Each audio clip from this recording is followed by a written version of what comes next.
This is Red Ice Radio.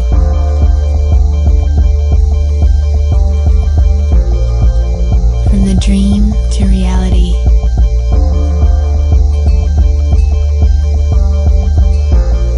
RedIceCreations.com. From the west coast of Sweden, this is Red Ice Radio. I'm Henrik Palmgren, wherever you are around the planet. Welcome and thank you for tuning in.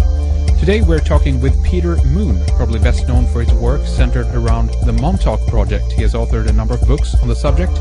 Today we're going to hear about another story though, an interesting one centered around the Romanian Sphinx in the Bucegi Mountains close to the land of Transylvania, and the find of a mysterious holographic hall of records close to the Sphinx under the ground.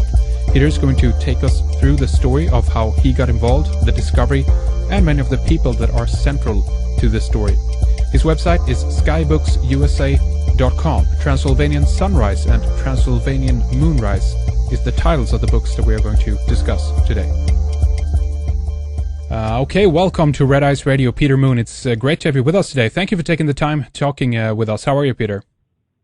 I'm very well. Thank you for having me. Excellent. This is going to be really interesting. We have so much to run through and go through, obviously, as people will be familiar. If they're familiar with you and your work, they associate you, I think, primarily, obviously, with the Montauk Project, and that might be something we can go into a little bit later if we have the time. But obviously, what we're going to try to weave out here is the Transylvanian series, if you will, Sunrise and Moonrise, and maybe you can give us some of the background here then, because we have a lot of different people involved. We have many different threads that we need to kind of weave together to make this into a coherent picture here, if you will, for our listeners, Peter. But can we begin a little bit with Dr. David Anderson, the alleged time travel technology? He was on the scene, if I can call it that, a few years ago, and he seems to have dropped off a little bit of the radar currently. But tell us a little bit about your association with the David Anderson first, Peter. Well, I would say that David Anderson begins my sojourn to Romania and my involvement with the Transylvanian Sunrise and Moonrise books, because he becomes a focal point. And Dr. David Anderson, for those who don't know, those who are already familiar with my Montauk Project book series and the writings about time travel I did, well, Dr. Anderson walks into my life on August 11th, 1999. I realized there's a big significant change, because that's a full eclipse on that day. And it also coincides with the biorhythm of the Montauk and Philadelphia experiments of the August 12th biorhythm. So he comes into my life at a monthly meeting we used to have on Long Island it's called Montauk Night, to circulate and to receive information about the Montauk phenomena. So David showed up in one of the meetings. He asked some interesting questions. And afterwards, he approached me and introduced himself and said that he had a time travel research center on Long Island and he would like to work with me. I didn't really know what he wanted to do, but I was familiar with his name because he subscribed to our newsletter. And he was interested in all things time travel. He was trying to create a time travel museum. He had, at that time, had a time control chamber that he could slow and speed up time in. He said it was about the size of a soccer ball. He needed more sophisticated instrumentation to increase the size of that. So that was how I met him. He was very interested in working with me. He helped me put up my first website. And we, collaborated now and then. He'd come to the meetings, not every one, but he would come sometimes. And I kind of got to know him.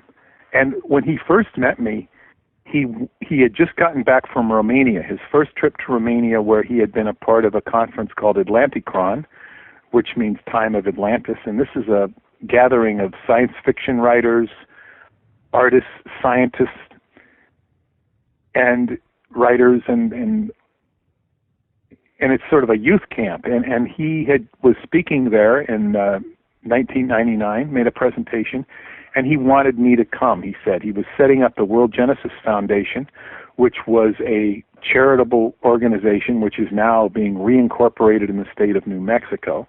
where his main operation is. So he is alive and functioning in New Mexico, last I knew, and which is very recently, by the way.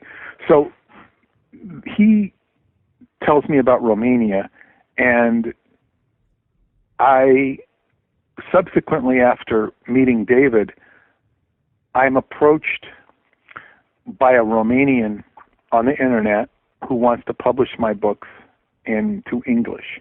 I have a misunderstanding. I think David has made this arrangement, but no.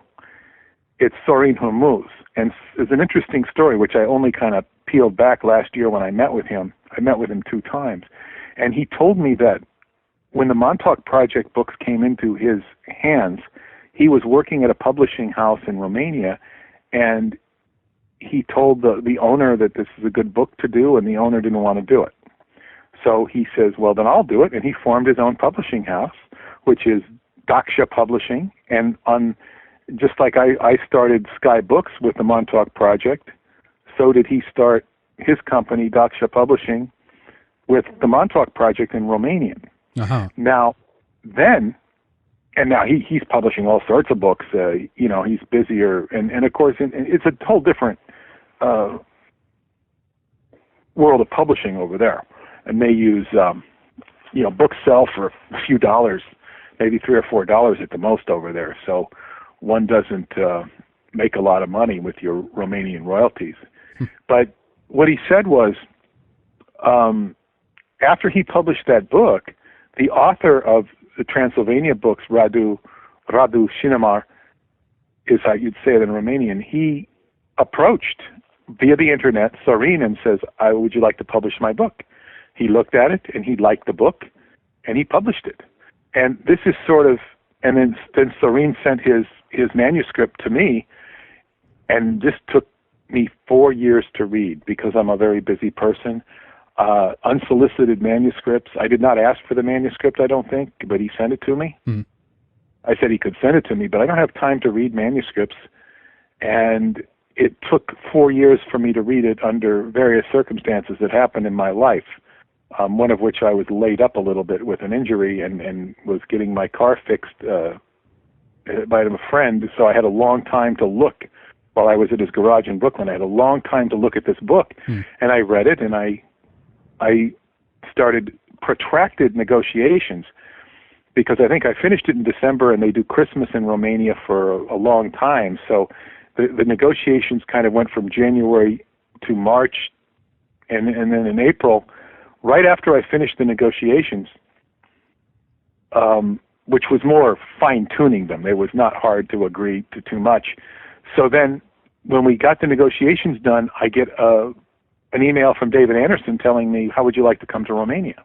He'd been out of my life for 5 years, and he says, you won't be able to work with you for 5 years. And here it was 5 years later, and David was saying, come to Romania, we will pay for your expenses, you'd be a guest of the World Genesis Foundation, and you will speak, and we also give you a tour of Romania. So this begins my foray into Romania, and I'm thinking like, wow, I'm going to discover all sorts of secrets here. He's going to explain the mysteries that this book talks about, which we haven't addressed yet. But it hasn't been so easy. But that's kind of how David Anderson fits into the scheme, and he brings me to Romania. And I agreed to publish the book separately, and it's kind of like, is he connected or isn't he connected? This is a question that I might be asking for many years yet, because David is a very mysterious person. Right. So what did you know before you went down to Romania? Did you have some information in terms of this manuscript you were given from Sorin, or were you totally blank when you got there? Well, I had read the manuscript. In fact, I don't remember. I think I had published it, if I'm not mistaken. I'm pretty sure that I had published it, but I don't. I think I had published it. My mind is just a little fuzzy, but certainly I had read the book, and something tells me I hadn't published it because I would have been over there, but I must have published it. Now, let me tell you something. I'm pretty sure that I had not. All right. I'm pretty sure that I had not published it because I had just finished the negotiations, and the negotiations gave me a year to complete the book. So, no, I would have published it the following year, and there was no book when I went over there. I had read the story. I had shared it with the woman who accompanied me. He also had me bring a guest if I wanted to. And she had read it. And so I was on the cusp of great mystery of reading this manuscript. And now David was going to explain things to me, because he said on the phone, I asked him about the book, and he says, I don't want to talk about that. He says, I know who you're talking about. And he tried to get me an interview with the author of the book. But he even went through his own governmental sources over there, and he was not able to make any contact. It went back to my publisher, and there was I would not make contact, but my publisher would meet with me with an audio CD from the author, Radu. And it was very difficult going over there, because I was going over there with just the information in the book that I'd read. I was not, our contact, our hotels were sold out because we arrived at 2 a.m, so we were driving around the town of Sinaya in the mountains of, and we couldn't find a place to stay. They finally put us up in a resort, a ski resort in the summertime, up in the Transylvanian Alps, where we spent our first nights. And so we were lost. We did not have a guide. We did not have the language. And it was a very awkward situation.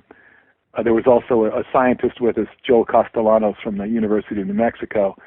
So it was very difficult. And then when I got to the camp, David was not forthcoming with anything. He says, I really can't talk, which was because he was reincorporating and he was going back into the time travel business. He did tell me that.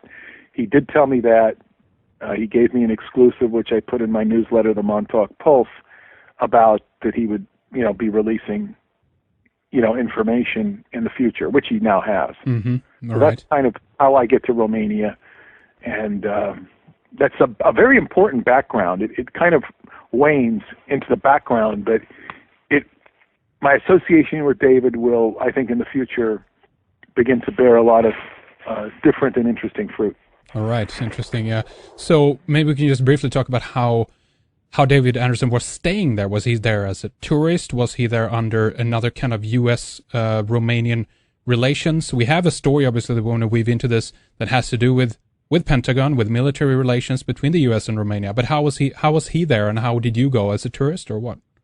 Well, I went.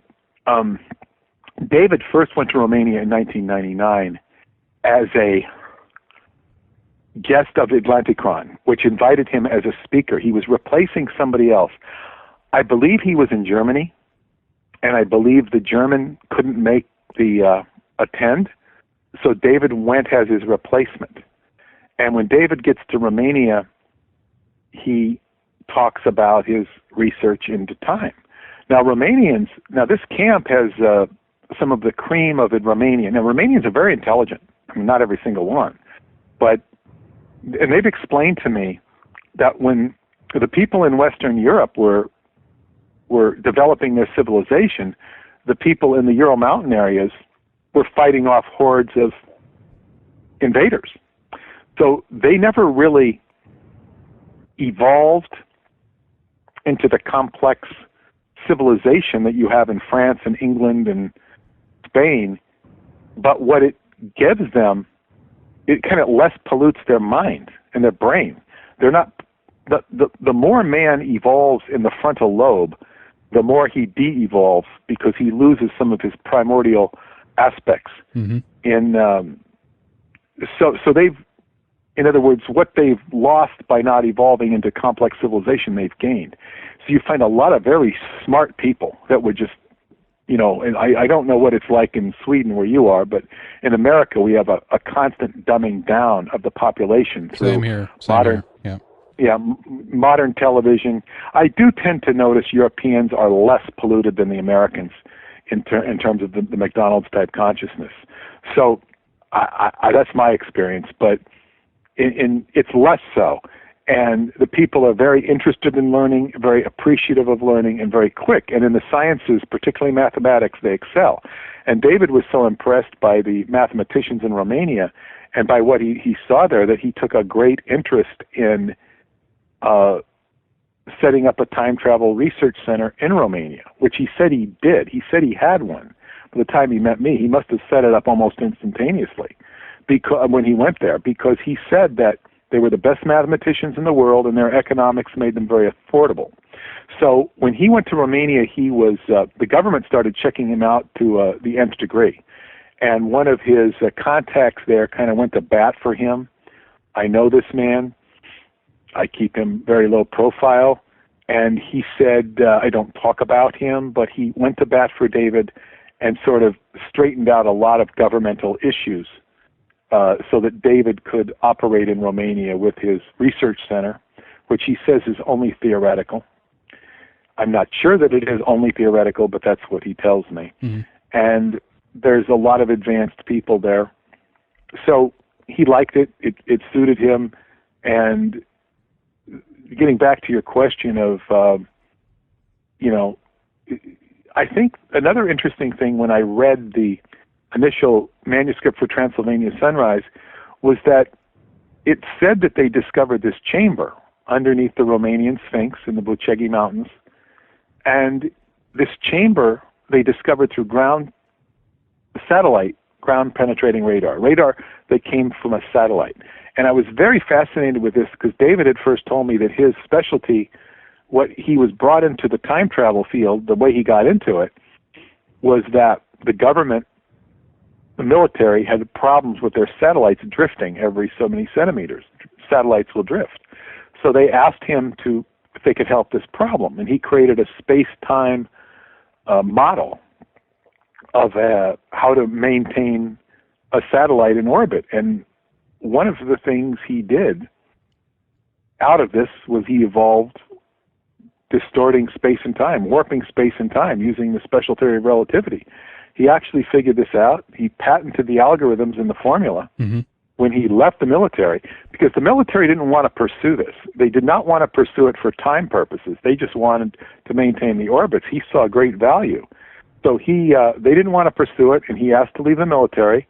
Once they got on to what he was really talking about, they wouldn't let him leave. And he had to petition. Exactly. I mean, that would be nonsensical. It was either the senator or the governor of Governor Rockefeller of West Virginia. He held both jobs. I don't know whether he was a senator or governor at the time, but he petitioned him, and they got him out of the military, and he opened up the Time Travel Research Center and patented the algorithms. And one thing you got to understand is when you patent something of this highly secure nature, you are partnered with the government. The government can tell you what you can and can't patent. So they needed his expertise and his knowledge, and he's not somebody they were going to squash because they needed him for their own military purposes. And he has a very, I guess, nebulous relationship with the government, because once you're in the military, you're always in the military. They can always call upon you. So you are, but you aren't. And then there's factions in the military which smile on him, and there's factions which are threatened by him. So he's very mysterious, and he reminds me of that old book, Frank Sturgis, I think it was, Stranger in the Pentagon, or Alien, which is about an alien in the Pentagon. So the technology that they used was satellite technology, which made me think it was that satellites were using David's technology. Mm-hmm. Also in the book, they talk about biosensors that are developed, very highly sophisticated. And David, when he went out of the time travel business, he went into the biosensor field for Bosch, a German company named Bosch that was headquartered in the United States in Rochester, New York, where he lived for several years. He departed Long Island for Rochester and was working with biosensors. So David's, if not the technology he's played with is very familiar and very much a focal point of some of these stories that develop in Romania, which makes me think he couldn't be too far away from the action. Mm-hmm, yeah. So tell us a bit about who knew where to look, because if we're talking about U.S. Satellites, right? How does that connect with this find, if you will, done in the Bucegi Mountains in Romania, and the Sphinx particularly here? Well, when they're doing ground-penetrating radar, and this is one of the greatest secrets in the military, is they've looked at so many things, and they don't talk about it. People don't realize the extent to which just literally an idiot could develop science if given the money and resources. And the government isn't exactly an idiot, although sometimes they will act that way. But I'm saying there's just tremendous capability. The great power, as David says, is censorship and not talking, not telling. So censorship is one of the most powerful weapons of the military. Yeah. They don't talk. They censor what you can and can't hear. So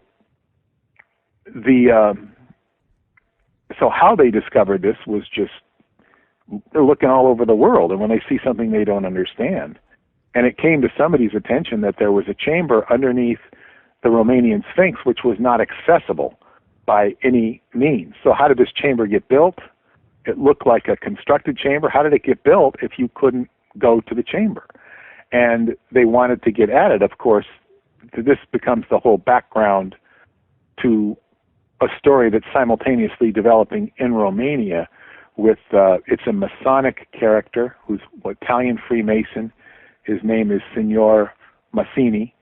And Massini wants to get at this chamber, so he takes a trip to Romania where he meets with the head of Department Zero, which is Romania's most secret occult department of their intelligence service, and there's only a couple people that even know it exists, let alone know who the head of the intelligence is. Because this is not your rank and file intelligence, this is occult intelligence. And they deal with all paranormal phenomena in Romania.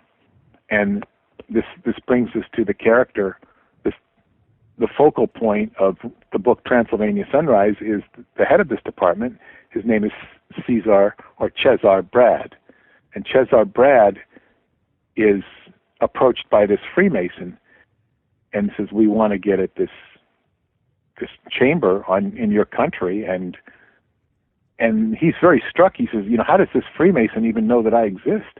Most people don't even know about me, or even know about my department. How does he come to me, and how does he know this?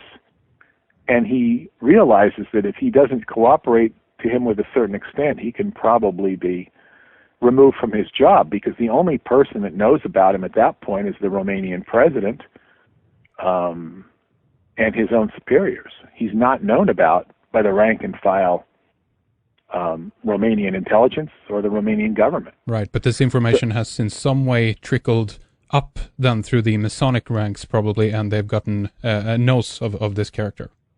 Well said, yes. So Cezar Brad is been brought up and groomed since birth to take over this department. And this department is set up by a very interesting man, Department Zero. It's set up by a man who is known as Dr. Zen, Dr. Xien, Zen. Chinese? And he's Chinese.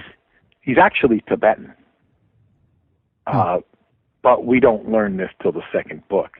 But he's Dr. Zen, and he's very good with paranormal matters. So as part of a cultural trade program between Romania and Red China, which he comes over during when Romanian is still communistic, and he comes over, they give scholarships to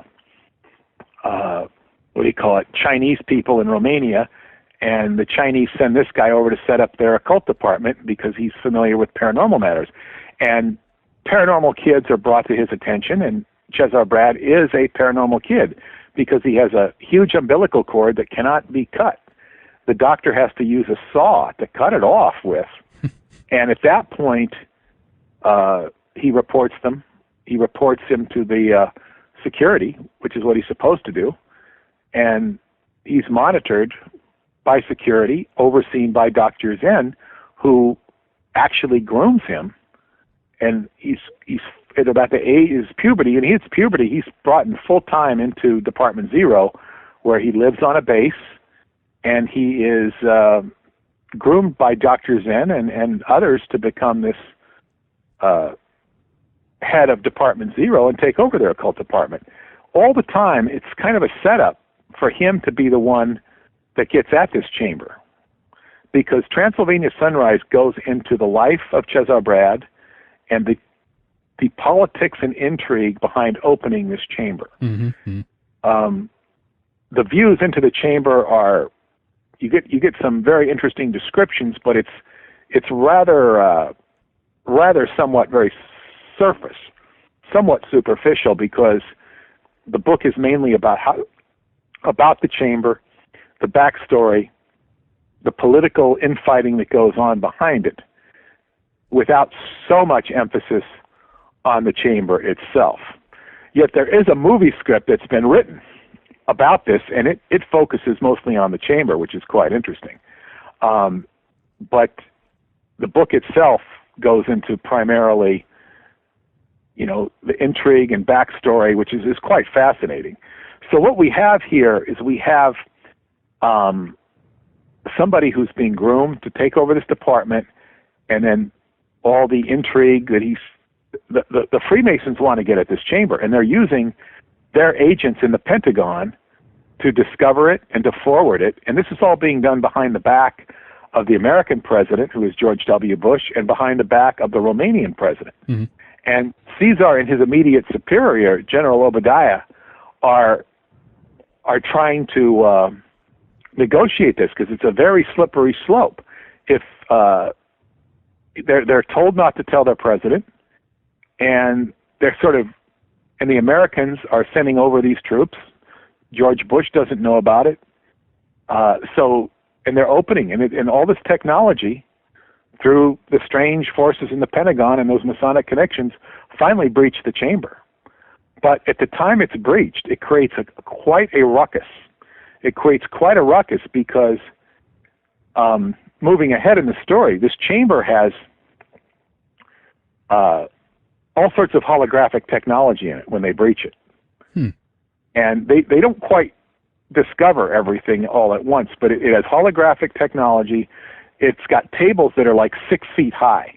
So whoever built these tables must have been a huge, giant race. And they get up on tables to play with them, and when you put your hand over a certain portion of the table, it will read out your DNA in holographic form. If you put your hand closer to the table, it will increase the microscopic function, so you'll see, the atoms instead of the molecules, and you can even go subatomic.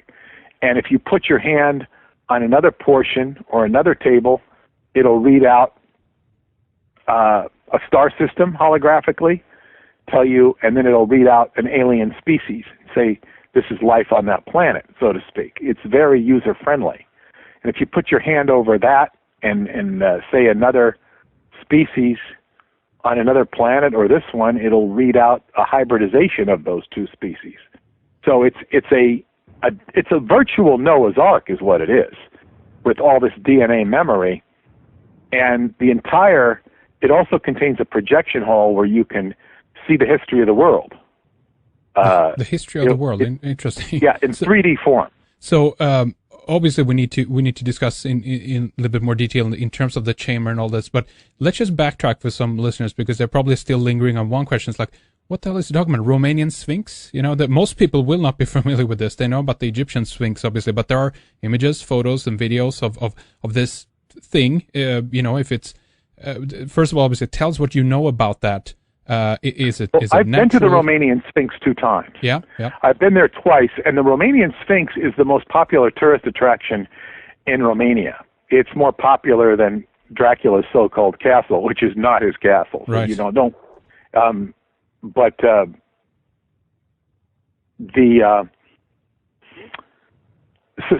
People go there. You take a tram, like a cable car, to get up there. It's high up on the mountains. Yeah.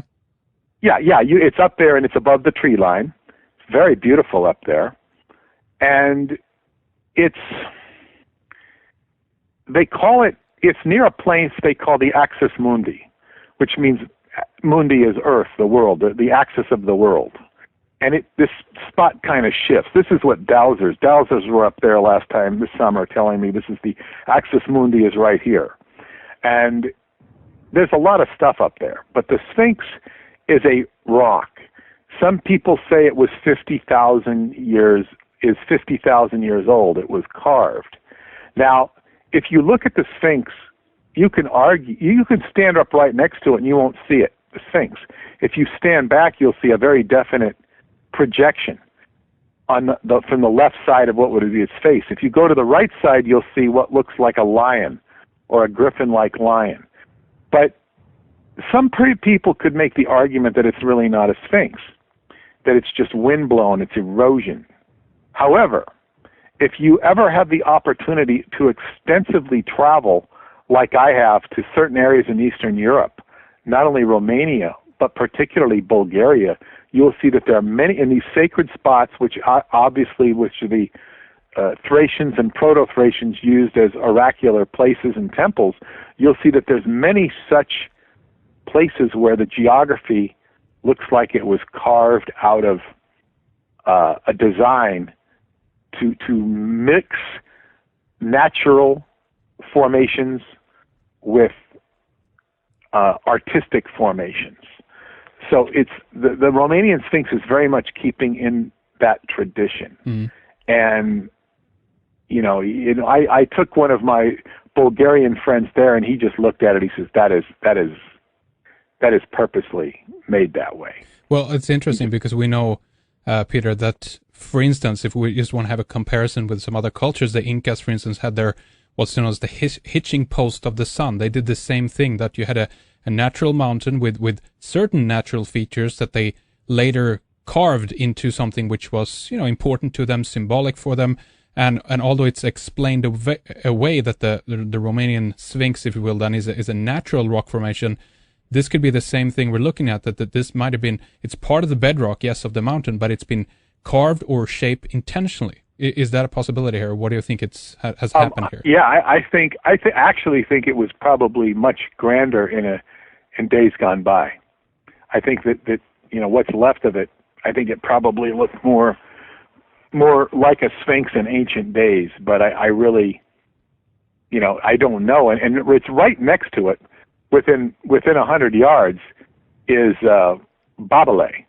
Babele is a stones reaching out of the ground that are very prominent stones. Babele. Babele is how they say it in Romanian. It means old women. Mm-hmm. But Babele is the same root as Babylon, which means gateway. It's a gateway. Now, the chamber is located, if you go equidistance between Babele and the Sphinx, it's right, so many feet down. How many, it's right underneath. Mm-hmm. But there's sorry to cut you off, Peter, but there's no entryway per se from in the Sphinx. I saw a video of one who's been up there and filming a little bit, and it looked like it was some, there's a crack in the rock formation close to it or underneath it, wherever that actually was. What do you recall from when you were there? No, you're not going to get into the chamber by going anywhere around the Sphinx. You just won't. Right. There's some other megaliths up there they're very much shaped by the wind or perhaps something else. They're very beautiful. But one thing, and I have gone over there 4 times, and I'm planning a 5th journey next summer, and there's things you don't realize when you go there the first time. I mean, the first time I went there, I didn't speak, there was nobody speaking English. Everybody was speaking Romanian. I did, meet some Romanian from Canada who spoke a little English. I didn't get much help at all. Mm-hmm. I had Dr. Castellanos with me, who of course speaks English, and I was glad I had him because it was very rough just trying to negotiate our way and find out anything. So I was spending most of my time taking pictures of it, trying to gauge the weather, which was very foggy sometimes. But what I've learned in my most recent trip, I actually met with a lot of, I met a woman and her husband at the holy site of Transylvania, Sarmen Sejutuza, and I met them 2 years ago, and they agreed to meet me at the Sphinx. They only met for a brief time, and there were all sorts of people up there that I had brought with me, Romanians, Bulgarians, and they had brought Romanians up there. It was kind of humorous. I had a 10-year-old girl translating for me. It was because she spoke English, Oh, there you go. Mm-hmm. And some of my Romanian friends weren't with us quite at that time. So what I learned is that the Sphinx faces north. And if you follow a pathway, you go to Mount Omu, which is where I wanted to go this summer, OMU, where I hope to go next summer. Mount Omu, Omu means the mountain of man. And when we say man, we mean mankind. Mm-hmm. And this is a very sacred spot, and there's many sacred places between there with, stories of buried treasure. To the left of the Sphinx and behind it it would be, if you go to Babele and you walk to the west, there's big rocks, and you walk through these rocks, and it was pointed out to me this time by these Romanians, dowsers and stuff like that. They said, this is the door number 1. And then you go through door number 1, and then you go through door number 2. Sounds like an old TV show they used to have in the U.S. called Let's Make a Deal. Door number 1 or door number 2 for a game show. Right. And when you go through door number 1 and door number 2, and if you keep going straight down, you will see the side of the mountain goes down, deep down, and you can walk down there, and off in the distance, the Bulgarians were saying, we want to go there. This is what we're going to do. We did not have time to go to Mount Omu due to restrictions and scheduling. So we went down the mountain where there was a cave. And this cave is some known as the Cave of Zamoxis. Zamoxis is the patron god of Romania, of ancient Romania, the pagan god who some say the life of Christ was based upon. The name Zamoxis is where the word Moses comes from. He was said to have taught Egypt.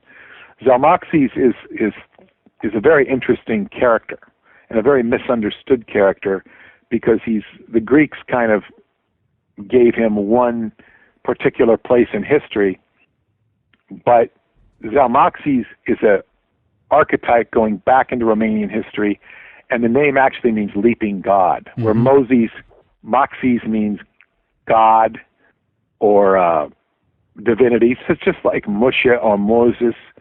And then you have the Zal, which means to leap. It's like sort of like zeal, Zalmoxes. So anyway, there's this cave, and right in front of the cave is a monastery. And I went into the cave this summer with my Bulgarian and Romanian friends, and the cave goes deep. It goes so deep, and there's walkways. I think it went a quarter of a mile. It's hard to say because sometimes you have to get down, and going in is much slower than coming out. It's very mysterious going in. Coming out is not so mysterious. And you go deep, and then you get to a point where you can't go anymore. And I spoke to a man who went beyond. Well, you can't go because there's no lights and there's no walkway. And the rocks are very hard to negotiate. You have to have the right shoes. You better hope they're waterproof because there's water in that cave. And then when you get to the very end, so I talked to somebody who went that cave. He said he went 80 more yards using boards and lights. He says after then, you need spelunking equipment. But he says it goes on forever. And this is very interesting because these caves are said to lead to the inner earth, which is very much a part of this drama. So I found out this summer that the Sphinx is sort of in the center of much more potential drama and potential drama. So what do you think that this has been a marker of sorts put there at a later point, because we have some interesting cultures around in the Romanian region. We have the Dacians, if I pronounce that correctly, and before that we have the Thracians might have been around in that area too. Peter, what do you know about that? Who do you think might be behind the Sphinx here? Well, the Dacians, as you see, Dacian, in Romania they say Deutsche. Deutsche. And it sounds just like Deutsch. That's right. You see? Deutsch. So it makes me think that the Germans get their word Deutsch is from these, what we would call Dacians. How does that word? It's almost identical. But even the people in Romania don't make that connection. I make phonetic connections all the time. And while phonetic connections are very important, because I've had circumstances in Romania where people were trying to translate things to me, esoteric information, and I could understand what they were saying because they couldn't translate. that it didn't fit into English, and then I would understand the phonetics of what they were saying in Romanian, and I'd say, this is what you're saying. Oh, yes, yes. So it does actually work, these connections you make phonetically.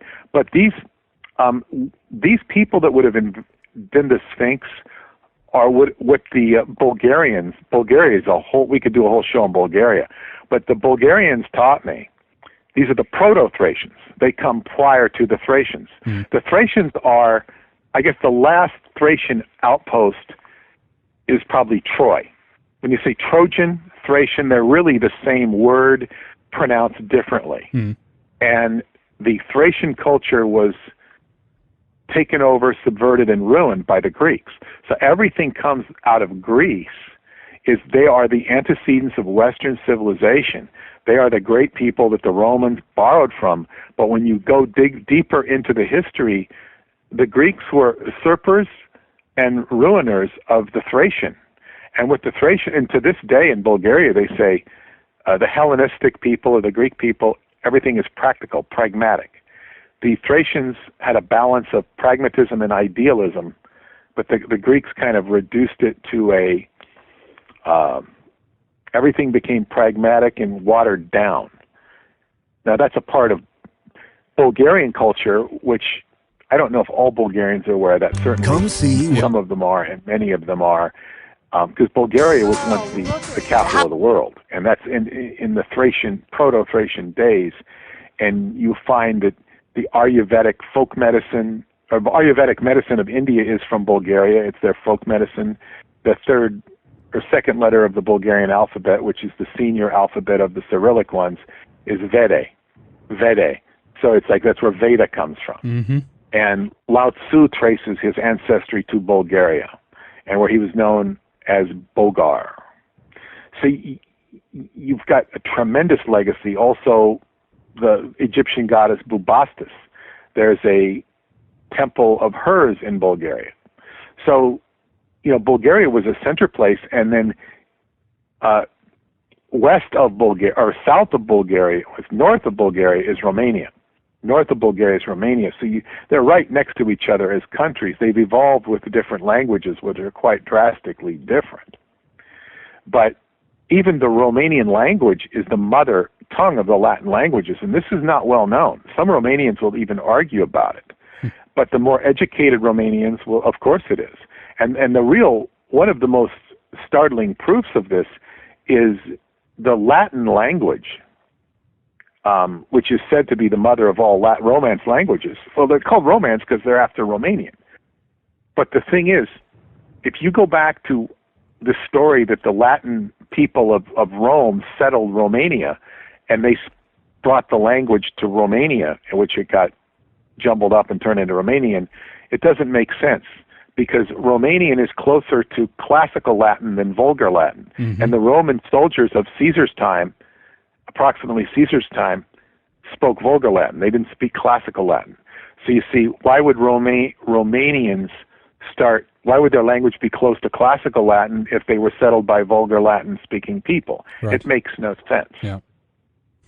Very interesting. It's and even if you look at the, as a side note here, in one sense, if you look at the art, the costumes or the dresses, everything from the helmets to the shields and the iconography of the Dacians, close to Thracians, there is a Germanic tribe type of feeling to those. I see similarities with Viking outfits when I look at some of the imagery there too. It seems to be related, and this is one of the speculations, of course, that we had tribes moving all over the place, and there's even some people who've tried to make haplogroup connections between the Dacians and the Goths actually. So it's probably related. The question obviously is who went where and who influenced what nation or culture. That can be argued ad infinitum, I guess, Peter.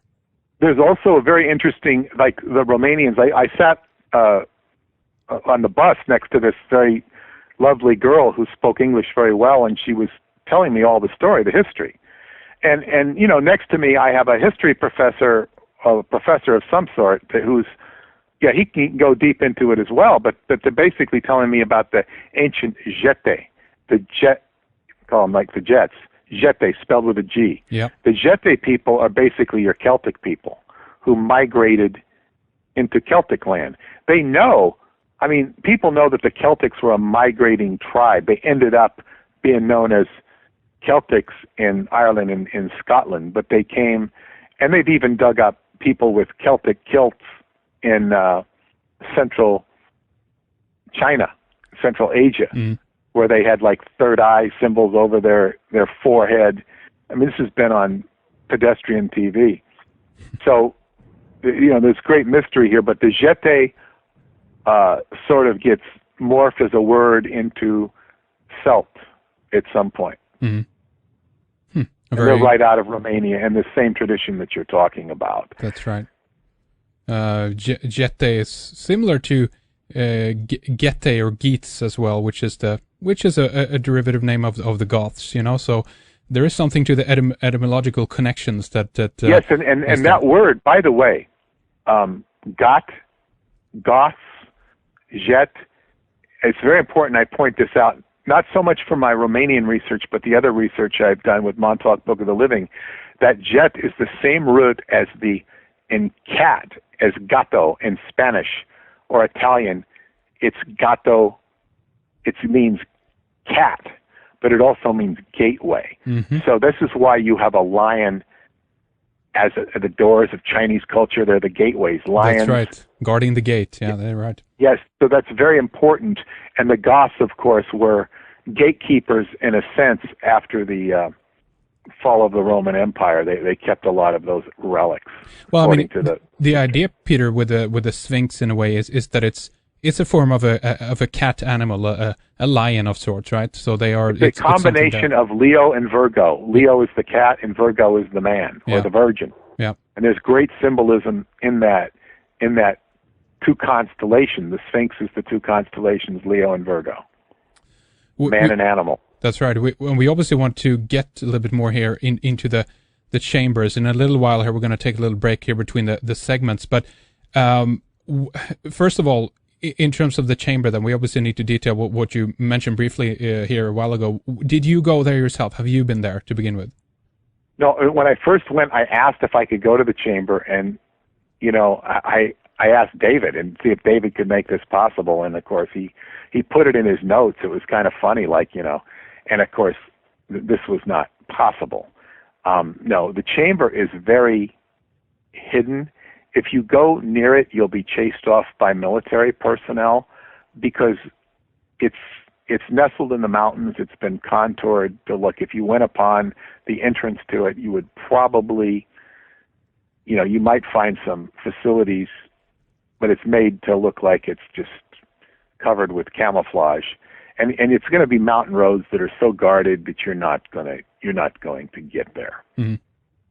All right. A lot of sensors, a lot of biosensors and stuff like that. So no, I've not been, although I have been told very recently by the author when I'm translating the third book now, which is called Mystery of Egypt. I'm not translating it, I'm editing it, excuse me. It's been translated. Mm-hmm. And because I have to convert it from the translator into English, American English, and it's punctuated. And it's a laborious process, but it's an interesting process. And he has said, he apologizes that he can't show me more. And he has said, I will show you, I really want to show you things, because his third book is very controversial, as are all the books. The third book is particularly controversial, I think.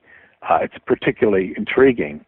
But he says, I'd like to show you some of these things myself, meaning the chamber, and perhaps if he can ever get authorization to do so,